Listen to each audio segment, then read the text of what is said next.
We all want to feel peace in our lives. Peace in our choices, our beliefs, our relationships, and our environment. I've learned that this desired contentment is often found through holding on to less.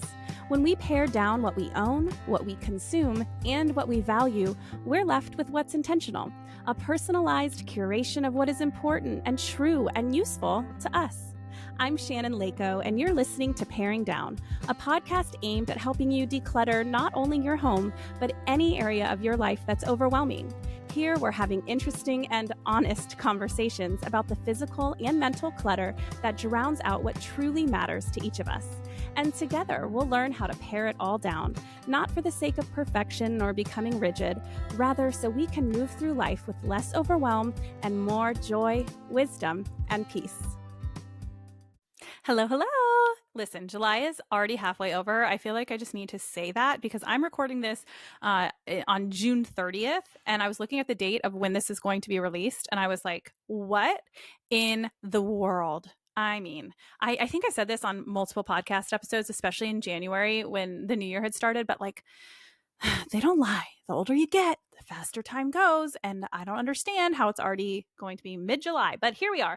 I have a very wonderful, insightful, truly wise guest for you guys today that I am really, really excited to share with you. Her name is Suzanne Johnson. She is the author of A Vital Simplicity, which revisits Charles Wagner's book, The Simple Life, which I had not been exposed to yet. It's a work from 1895. And I can't wait for you to hear the quotes and the kinds of things that the wisdom that we are able to pull out of that, or that she was able to pull out of that and shares with us in her book, along with her commentary and poetry. It's really, really beautiful. And then she's also the author of a children's book coming out in September called I Did Not Know That, which we talk about a little bit at the end of this podcast episode.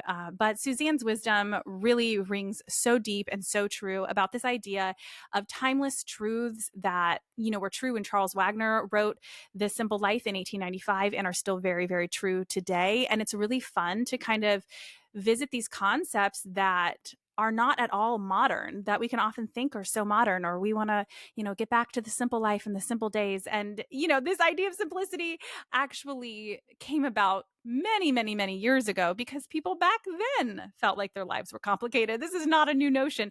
And so it's really cool to kind of glean that inspiration and that wisdom from Suzanne today as it relates to Charles Wagner's work. I think you're going to really, really enjoy this episode. So without further ado, please welcome Suzanne Johnson. Suzanne, thank you so much for coming on. It is such a pleasure to have you today. I'm so excited to be here. Thanks for the opportunity, and it's good to talk with you today. Yeah, I actually want to share with the listeners what I kind of told you off air of how impressed I was immediately with like your wisdom, that you'd reached out and we were talking about having you on the show, and I was just explaining that my summer is absolutely bonkers and the show's been booked out through like September for a while. And so I was saying, well, I'll reach back out kind of a thing. And you were like, you know what? It'll happen when it's meant to happen. And I was like, well, I already like this person. And then we had a cancellation and here we are. It is the beginning. It's actually the last day of June and we're already getting together. So I just appreciate that about you. But would you tell the people in your own words a little bit about who you are and what you do? Sure. I'm Suzanne Johnson. I am a writer. I'm a poet also, and just seeking simplicity through connection to other people, connection to nature, connection to God, all of those things. And today we're talking about, specifically about A Vital Simplicity, which is a book that we'll get into more specifics on that. But really, the journey has been many, many years in the making. So we can, if you want the background now, I'll give it to you. Right? Well, you read my mind. That was my next question is how are you first drawn to simplicity and minimalism? What's interesting is I was pretty young, actually, when I first started reading about simplicity. I was probably in my 20s. But it was just reading and learning things, but not really making much of a change. And then I think just so many of us, Shannon, I'm sure you'll relate to this, but so many of us in our 30s, we start having kids and we get all of the things that we get when we have children. And it kind of felt a little overwhelming to me. And so that's when I kind of dug in a little bit deeper, read more things. I was actually thinking today about how I remember when the magazine Real Simple came out. And I thought, this is it. This is the thing. So I was always sort of looking for those external items to kind of help me along and ideas to help me along. And it's still, I think that I always felt like simplicity was work. And it really isn't supposed to be work, at least for me. I'll just tell you right now, everything I say is just my experience. It doesn't need to be anybody else's, but that's what I'm sharing. So it felt like work and made some progress along those lines. But I guess what I thought then simplicity meant to me was getting rid of everything, living like a Scandinavian, I don't know, with Right. very few things around me. And today, simplicity is really more for me about finding out, what is my purpose, and do the things around me, do the experiences that I'm having, are the things that I'm pursuing in alignment with that goal and that purpose. And if they're not, I let them go. And it's a lot gentler. So I used to work at simplicity, and now I just sort of live it out as much as possible. I'm human. So there's Right. that. Oh, no, and that is the point, right? We're making space for the things that matter. It's really about more, not about Right. less, which feels counterintuitive. But when you are kind of starting the journey, like you said, we start because we're overwhelmed by all this stuff, whether it's the literal stuff in the house or all the figurative mental load stuff. And so we're like trying to get rid of it, get rid of it, get rid of it. And then we kind of have to learn along the way, I would say, that, oh, this isn't just about getting rid of stuff. This is about making room for the things that truly do matter, because then eventually you hit the wall of what do I want to keep, whether it's in my schedule or in my home. Yeah. And that's when you kind of like pare down those core values and live according to those. So I love that big picture. And so you said you've been reading about minimalism and simplicity since you were in your 20s, which I'm impressed by, because like you said, I think most of us kind of stumble upon it in our 30s when our family life is, making us pull out our hair a little bit. So I'm impressed that you started so young. But something that you share a little bit about, I think it's in the intro of your book, is that you eventually found that you were most inspired by the words of Charles Wagner, who wrote in the 1800s. And that's really what A Vital Simplicity, your book, is based on. And I'll let you kind of explain that format here in a second. But I'm curious, why do you think that the words of someone from a different generation spoke to you so much more clearly than all of the kind of like minimalist, decluttering, simplifying experts of our modern day? Well, first I've got to back up. And you said you were impressed that I was thinking about it in my 20s. Don't be impressed. I'm in my 50s now, so it's taken me a very long time to get where you already are. So, Well, it's not like you had the minimalism documentary on Netflix like the rest of us, you know? oh, did you? I loved that. That Oh, me was that too. was awesome. It's so Um, satisfying. yeah. So I will tell you the progression of what happened and how I found it. So it's probably been about 15 years, maybe not quite as long, but I think about that I got my first Kindle and I was excited. And so one of the things I looked for was books on simplicity. That was, because that was my thing. Always looking for the self-help simplicity books and never quite getting there. And I found that, and it was public domain, so it was a free book, right? It was written in 1895, and I'll give some background on Charles Wagner in just a moment. But I found this book and I started reading it, and it immediately got me because I think it was just so profound to me that it was written so long ago, but sounded like it could have been written today, except for the language. You have to kind of get past the way, just kind of, listen and look up synonyms and that sort of thing to truly get the language of what he was saying. But it made so much sense to me. And I thought, well, if this is always like, wouldn't I think that 120 years ago, 125 years ago, things were simpler? But he's exactly describing what I feel. So, and I was an English major in college. So anything, I'm already drawn to that, what are the timeless truths? Well, what you said when you said the phrase timeless truths, I was like, that's it right there. I mean, because I think that's what your work has spoken to me so far in reading it and reading Charles Wagner's words that I wasn't exposed to before either. But I feel the same way even about, oh gosh, like, concepts that you find maybe in the Bible or any sort of work that's been around for a very, very long time, is that you start to see patterns of the same things, and those are timeless truths. You see patterns of simplicity, you see patterns of generosity, you see, these are the patterns of true joy and happiness, and you see them written over and over and again, because as humans in every generation we get distracted, which we'll talk more about too. And so I just love that phrase, timeless truths. That's so true. That's exactly how I felt when I was reading the words of his in your book, and then also your commentary as well.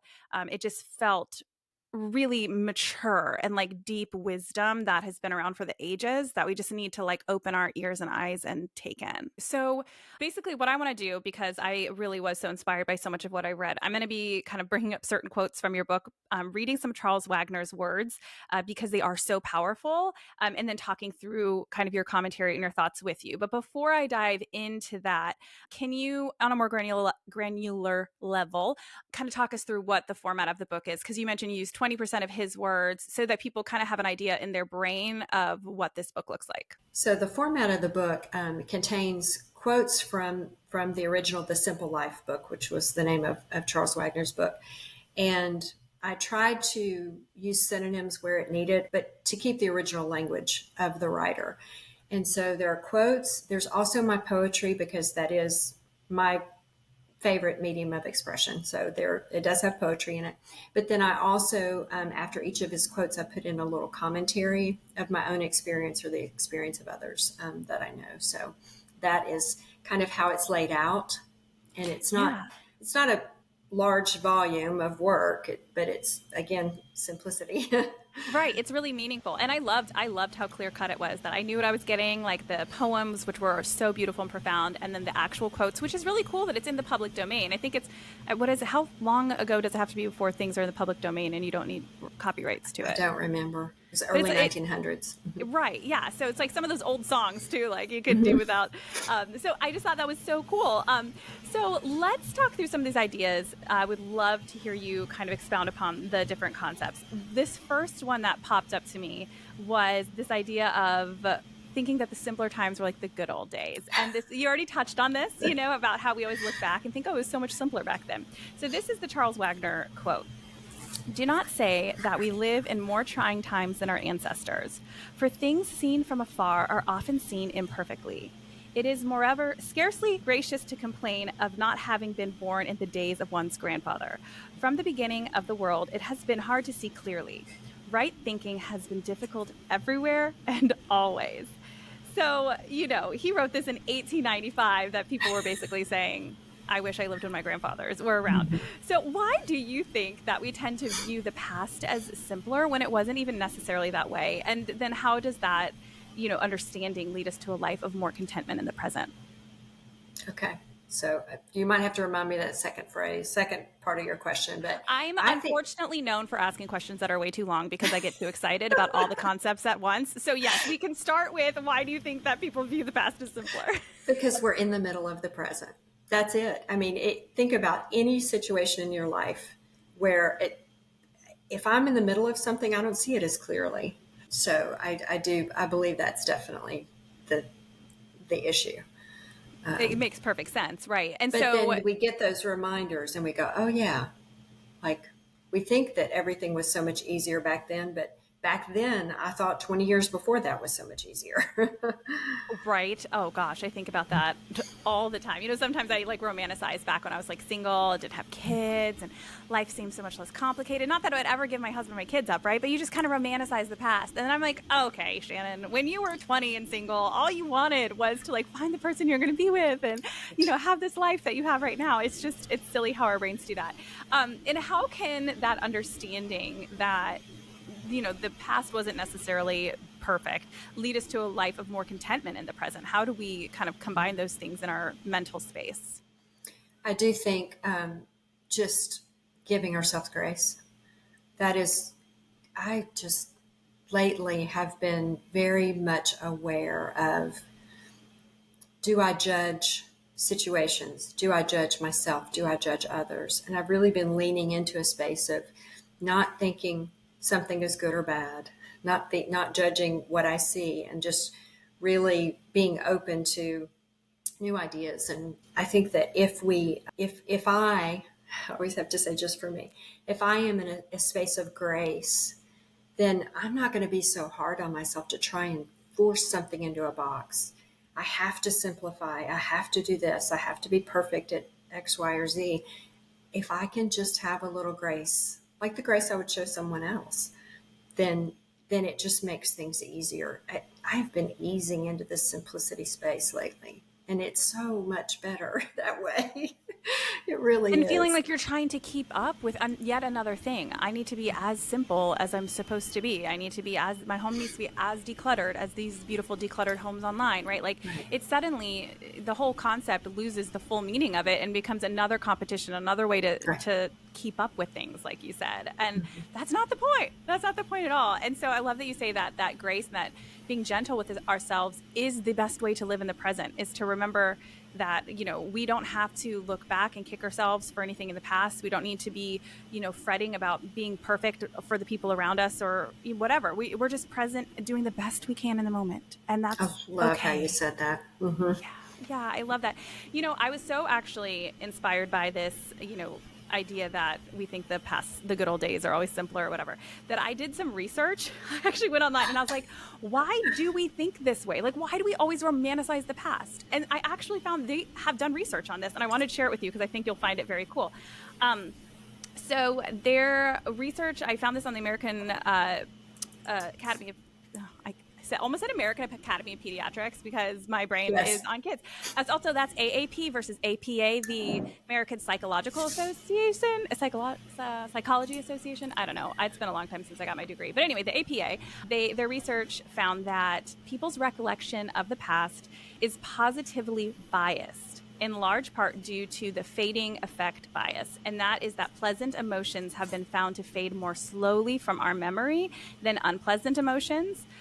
So this fading effect bias I thought was so interesting. And I mean, I think we all kind of know it. Like, I think about like childbirth. We always joke that if you remembered how hard it was, you're not going to want to do it Oh again. no. But then, and you get past that fourth trimester and your baby is starting to sleep a little bit more, your body has healed, and you're like, let's do another one, right? Like, it's like, that's the fading effect bias, right? Like, we remember the good things. They fade far slower than the hard things. Those things kind of go away quickly.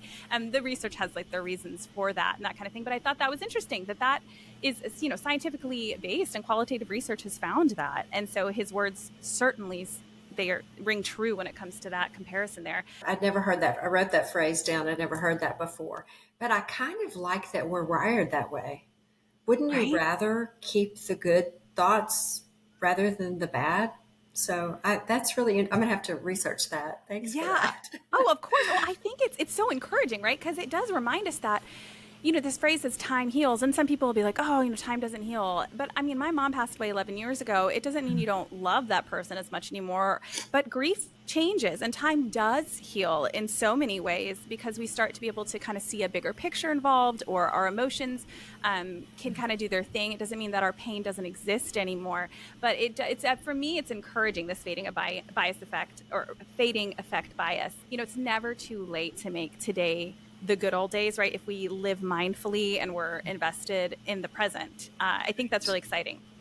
Okay, on to the next quote here. This one's a bit longer, but I actually was so grateful that you introduced me to Charles Wagner's work. And I think it is so cool to sit here and read words that somebody wrote in 1895, and he's long gone, and these words remain. I don't know. I just think that is really exciting. So he wrote, material comfort, education, liberty, the whole of civilization, these things constitute the frame of the picture.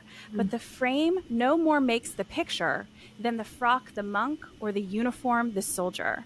Here the picture is man, and man with his most intimate possessions, namely his conscience, his character, and his will.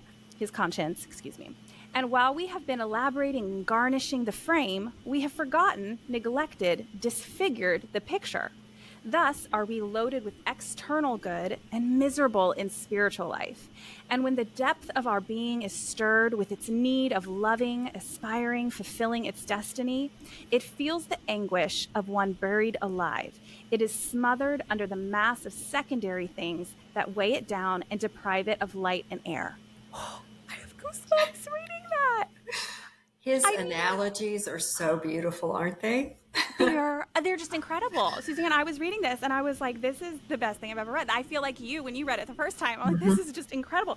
So how can you just expound on this quote a little bit? Like how does this speak to living with less, this idea of our frame versus our self, our being the picture? Right. I want to be careful about that. I think each person is on their own individual journey. And for some people, having the trappings is where they are in their lives right now, and that works for them, and that's great. For me personally, if I'm walking around in the best clothes and I, have my hair colored and the Botox, which obviously I don't color my hair and I don't do Botox, but let's just presume for a moment that I did. And I was dressed to the nines and drove the nicest car and had the fanciest house. But if inside, what if I'm hurting inside and in turn hurting other people, being rude, being hateful, and neglecting what's really important deep down inside? Then what good are all the trappings? And that's all that's what he's saying. But he says it so eloquently when he talks about the frame. I love that analogy so much. Yeah, and we look to celebrities and people. It drives me crazy when people are celebrities have nothing to complain about. Like, oh, please, like they just because Yeah. they live in a big house and have a housekeeper and a cook and all these things that we think would make our life so much easier does not mean they're no longer human or that they've attended to their spiritual well-being in a way that leaves them fulfilled and happy. Like it makes a lot of sense to me that that it tends to be, from what we understand, that the more you have, the more responsibilities you have when it comes to maintaining a certain image, the less content you are. Like it's the opposite of happiness, right? That's why there's so many of these like gurus out here that say live with less, and it kind of becomes this kind of like monk mentality. But there's power in that, right? Because you're not seeking fulfillment from the frame. You're seeking fulfillment internally. And it's not saying that those things in the frame are bad, like that That's they're right. morally bad, like you said. It's just that when we start kind of getting on this hamster wheel, that's really where the danger lies. And so I'm curious, in your own life, have you ever felt smothered? I'm going to quote him here. Have you ever felt smothered under the massive secondary things that weigh you down and deprive you of light and air? I love how he talks about we confuse the secondary with the essential. Mm. And that is something that I go back to a lot because many times in my life I've confused the secondary with the essential. I've gotten weighed down by career at times being the all important thing, and not having time for my family, not making time for my family. I think that another example is reversing that is really my love of nature these days and being outside. Although right now I'm in Nashville or south of Nashville, and it's very hot and humid right now. But I have been weighed down enough where I wasn't spending any time just appreciating the beauty around me. And Tennessee is a beautiful state, and so that letting that hamster wheel, as you say, letting the work or even the children, or I have two grown stepchildren as well. So I have, gone through times of that maybe that's why I started looking in my 20s because I had stepchildren in my 20s. That's probably Okay, why all I right, started that looking. tracks. It's all making sense now, right? Right. So, being weighed down with all of that, certainly. I mean, we all do this. It's human. It's our human experience. We let things that are surface take our energy away from what really matters. It is important to work. I'm not saying it's not important to work. It is important to make sure that I have a home that's comfortable. And I love, it's important to have food and to have those comforts. All of those things are good. But it's just, what is the place? What is the place in my life of these things? Um, Are they secondary or primary? Yeah, that's an right, important exactly. distinction. I love that you brought it in this direction because my notes for me, just wanting to share kind of my thoughts on that question, totally went in the same direction. So, yes, physical possessions can be that, secondary things that weigh you down. Sure, absolutely. But they can also be good things. It's interesting that Charles Wagner wrote here not only material comfort when he was listing out these things of the frame, but education, so that we could look at career and that kind of thing with that. Liberty, the whole of civilization. I mean, these are not bad things. These are actually really good things, right? But when they weigh us down and they distract us from the inside of who we actually are apart from them, that we have value outside of those things, right? It's to say that somebody who doesn't have the freedoms we do here in America, right? They still have the power of self even when they live in a culture that's not free, for example, right? So a lot of times it's hard for us to separate ourselves from these really good things. And so for me, I used to be more so, but sometimes still weighed down by secondary ideas of like what I should be doing with my life or where I should be, as though those things define me rather than who I am at my core, like my values, my beliefs, my connections to other people. And so that's actually it. I don't talk about my book very often on the podcast, but this made me realize, oh, this is exactly what I was talking about. I wrote a book called You're Completely Normal, Trading Where You Think You Should Be for Where You Want to Go. And I published it back in 2020. And it goes over these 9 facets of life that we feel behind. So whether it's relationship, like all my friends are married, or home ownership, parenthood, everyone has kids, career, all my friends are climbing the corporate ladder and I don't know what I'm doing with my life, right? All these things that hit us. And so I use like anecdotes and also research to prove there's no such thing as a timeline in life. But I was weighed down in my 20s because my friends were in serious relationships and I wasn't. And that's not to say, just like Charles Wagner wrote, like these things are not bad, but I was attaching my sense of self to them and being weighed down by these secondary things. I am still of as much value and can feel joy and contentment in life without having gotten married or, weighed down and smothered because of this feeling of being behind with my career. Like I'm just, what am I doing with my life kind of a thing, right? And so I just love that those things are the frame. They're the frame. They are not the essentials and the core of who we are. And that's really, really powerful stuff. Um, and on that note, something that actually jumped out at me in a big way, because this was one of my chapters of the book, it was about friendships. So sometimes we feel behind in friendships, that we don't have the best friend from elementary school that these other girls have, and in adulthood we can start to feel really lonely. And so you wrote in a recent blog post, because you also have a blog, a Vital Simplicity blog, and it was a quote about friendships, especially female friendships, and how they hold so much power, which I could talk about forever. I love the power of female friendships. I am a girl's Yes. girl through and through. I just think that they are the best thing ever.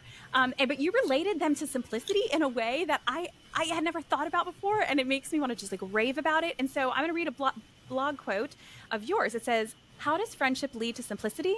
Regular interaction with these women reminds me of what is important in life. Their generosity compels me to want to give of myself more. I don't really want to spend time with them shopping. I'd rather sit with them, look into their eyes, and hear their stories." Oh, I love that. I just want to go have a girls' night when I read that. So, how do your friends remind you about what's important in life and this simplicity? Well, I do have a group of core friends that are, we go deep, right? We go very deep and we have known each other for years and we spend time, what you just read, that's absolutely my experience is we spend time looking into each other's eyes, hearing each other's stories, helping each other through things, and even offering the things that are kind of hard to hear at times. But those relationships develop, they're so deep that they matter. They matter. And so these specific women that I wrote about there, we've been friends for probably close to 10 years. And that it's my tribe. And I do Yeah. believe, I love that you feel the same way about those friendships, because I do believe, we'll talk about women because we are women. I believe every woman needs her own tribe, her own people that she can connect with, that you can hear the hard truths, but then you also get this unconditional love from. It's Yeah. so important. It is. So It is and thank you life-giving. for reading the blog. I appreciate that. Yeah, no, of course, of course.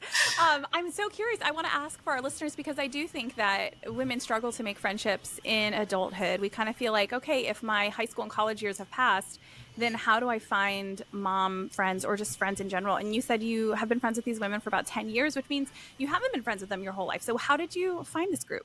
A couple of them through mutual friends. Well, I want to back up what you were just saying. Women say it's hard to make friends. I will say that it's much harder for men. It's much harder. We will go deeper quicker. So it was sort of a snowball with these women. I met a couple of, like, I had a friend that I knew from, from years and years ago. She introduced me to somebody else, and then our group just sort of grew Okay. from there. Yeah. And, there have been some that have come in and out over the years. And so it's really, it's kind of hard, isn't it? I think it's just being open to the friends that you have. I have another group of friends that I've known even longer than that are men and women. And that started out of a meditation group, a prayer group at my church. And I also feel the same way with them. In fact, we just got together earlier in the week. And over the years, for a while, like, I dropped out and different people came in, and it's always been about 6 or 7 members. But we just ultimately, it keeps going. And so I don't know that I have advice for women to find in finding other friendships, but I I do. think you do. I think what you said is really powerful. I mean, immediately I latched on when you said, be open to the ones you have. Right. That's it right there. I mean, that's the advice, right? And I kind of offer that same advice too when people ask, how do you, because I move every 3 years being in the military, and, well, I'm not in the military, but my family is, my husband is. And so people, how do you find such a community everywhere you go? And it's kind of like, well, it's amazing how you can form bonds with just about anybody if you're willing to be open about your life and That's the hear key. about theirs. And of course, there's going to be certain people we click with easier than others, but there's also just a matter of showing up, of just saying, I'm going to get together with them. For me, as someone who I'm more introverted, which confuses people because I'm outgoing, but That yeah, shocks me. I get drained by being around other Yes. people. So Yes. podcasting, I was actually just telling someone this morning, podcasting is easy for me because it's one-on-one. I'm also not even in the same room, so I don't feel like I'm taking on, I'm kind of like empathetic, and I hate the word empath because it sounds so woo-woo, but I feel like I take on the energies of people around me, Yeah. and through a computer, I don't feel like I take on the energy as much. So podcast interviews being one-on-one and not in person, I have more energy for. But so for me, even pushing through that and saying, I'm going to show up, even though I know the first 6 months is going to feel a little bit like work to me because it's not comfortable yet, but I'm going to keep showing up for the same people. And then those friendships inevitably become more comfortable and they become deeper and we get to know each other, right? And then I look forward to it. And then it's no longer work. But it's kind of putting in that dedication at the beginning and saying, I'm not going to look for the perfect friend that I click with perfectly right off the bat. That would be great, right? But like, you can be friends with people you don't expect if you put in the time and the effort to let those grow, and the vulnerability involved with that And that's the as well. key.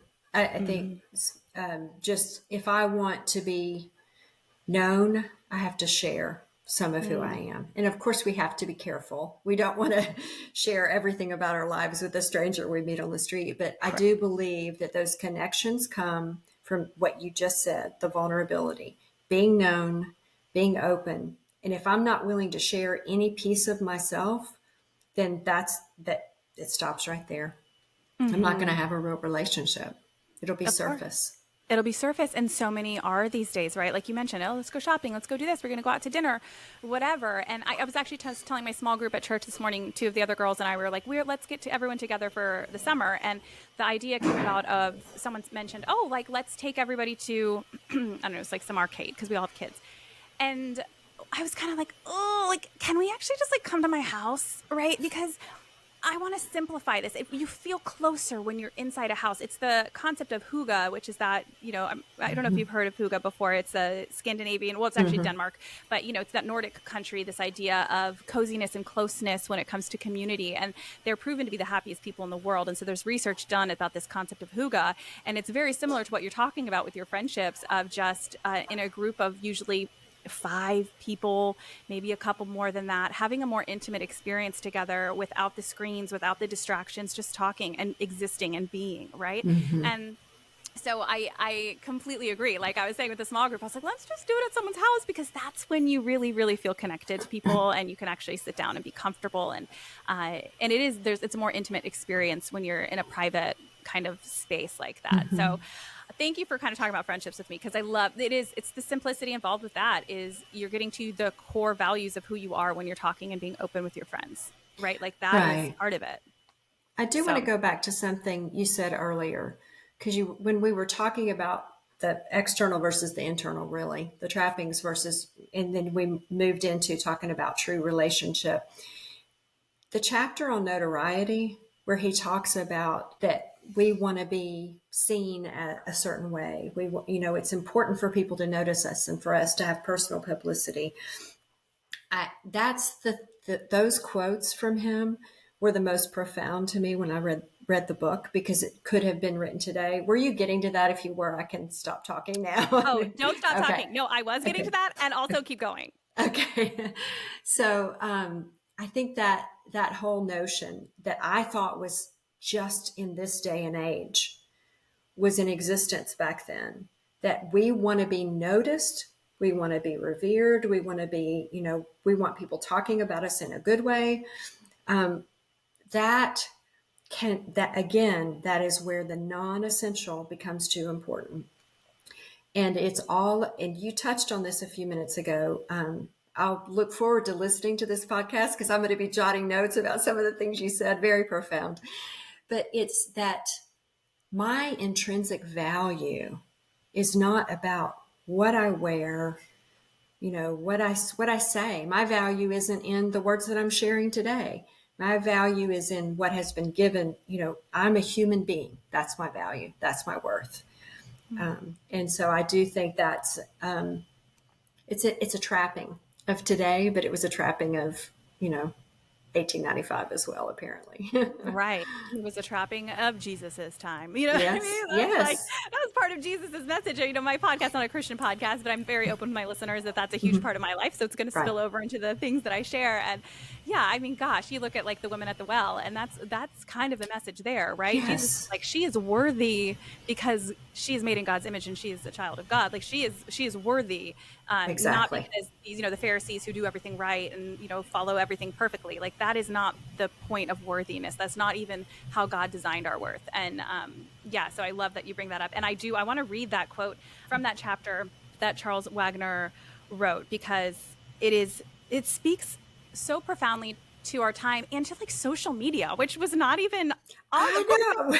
it's so bizarre. You're like, this is really insane how it kind of like speaks to that. But yeah, it perpetuates this unrest and this discontentment. So this is what he said: estimating the value of things by the racket they make has come to corrupt the judgment of the most earnest men. And one sometimes wonders if society will not end by transforming itself into a great fair, with each one beating his drum in front of his tent.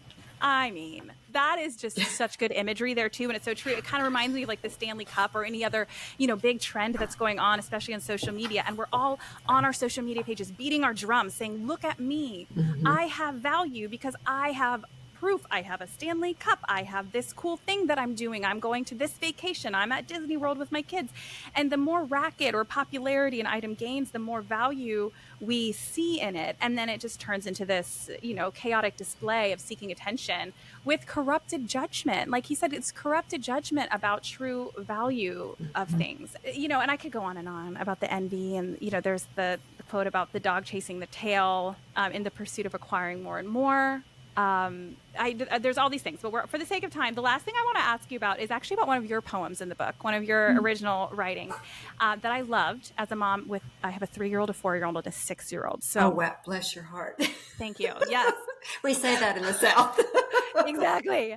No, that's an appropriate phrase for me right now. Bless my heart. It is a time. So your poem titled Blocks was incredible to me. And it was regarding kids' imaginations kind of being squashed by having so many toys. Can you tell me what inspired you to write that poem, Blocks? And I'm going to actually, if you don't mind, Can I share an excerpt of that poem in the show Oh, notes for sure. people to go read? Okay, that would be Sure. great. So just it was really Wagner's writing where he was describing, he was saying, for our kids, how are we raising our kids? What are we teaching them when we surround them with so many things?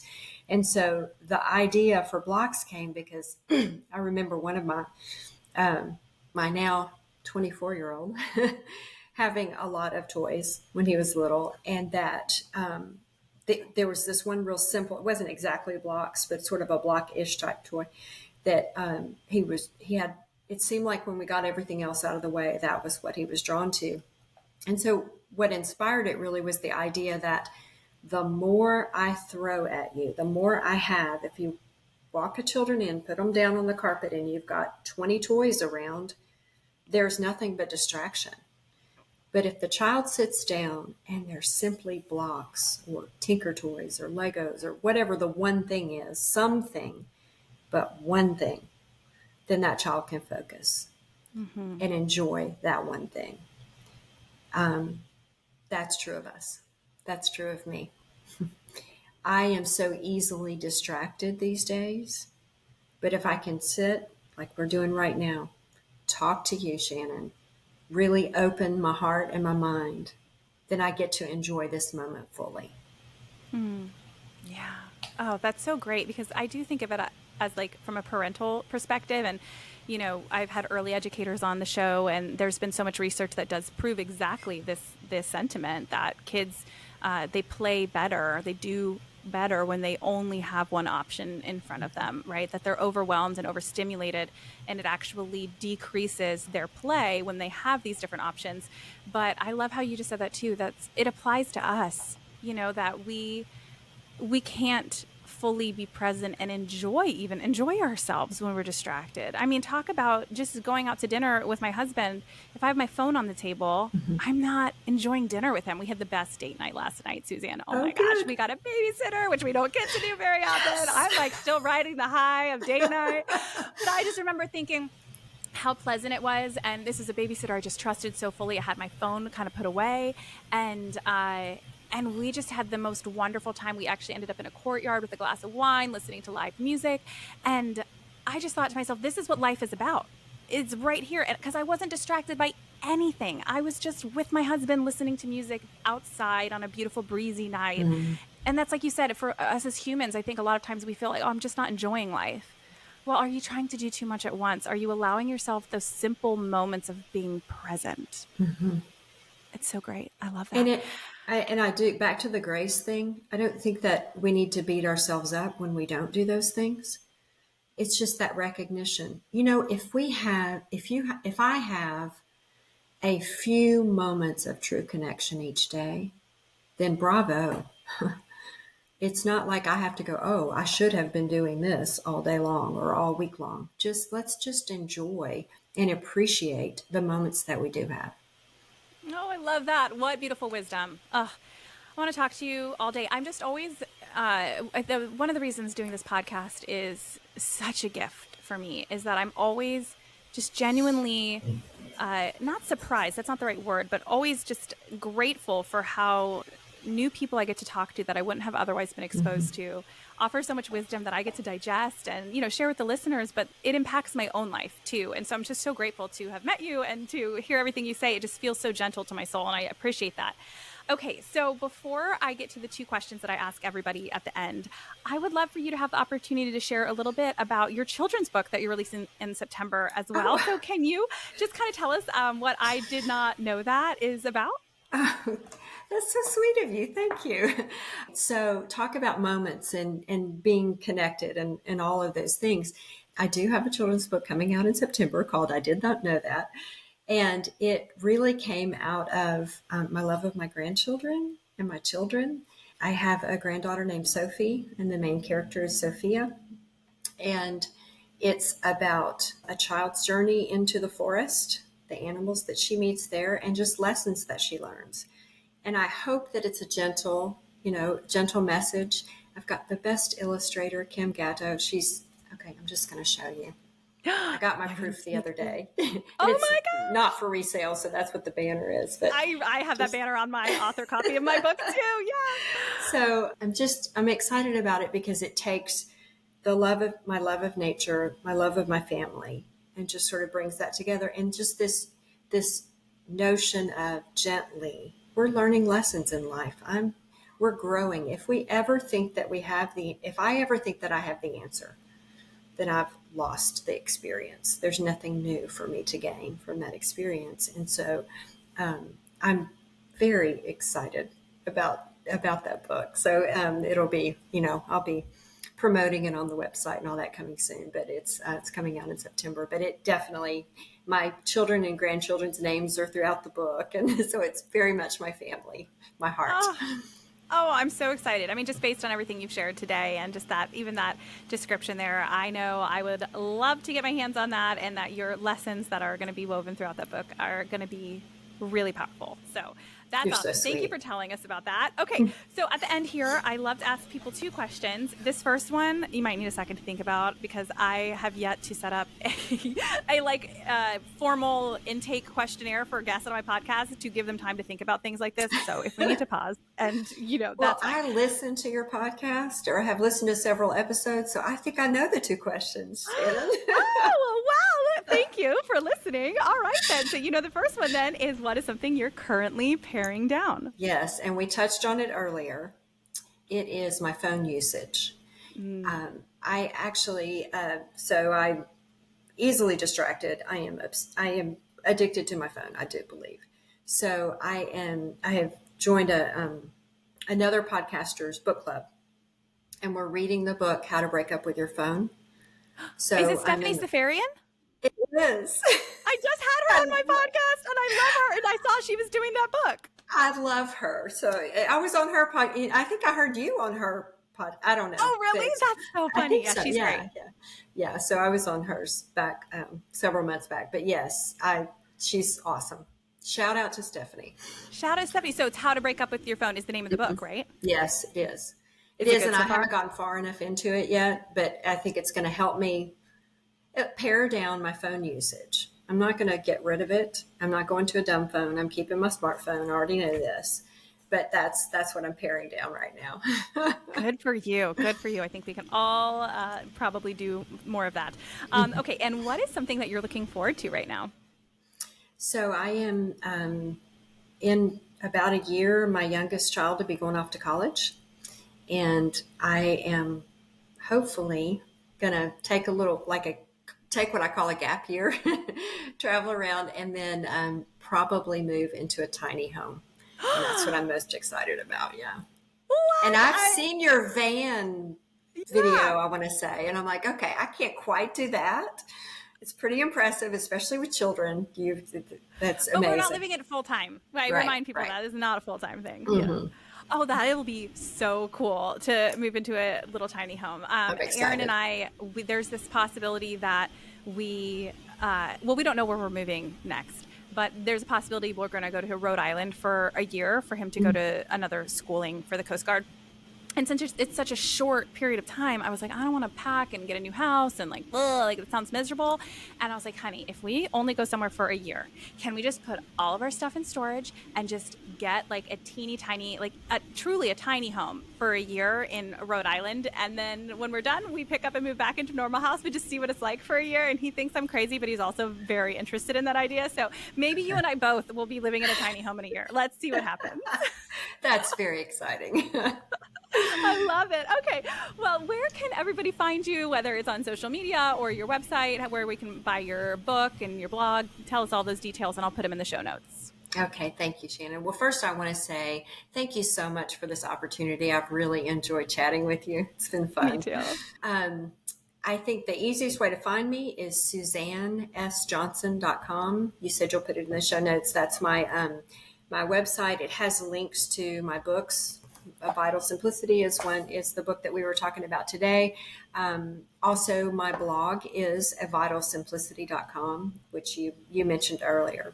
And Yes. I'll definitely on my website, I'll have information about my new book as well.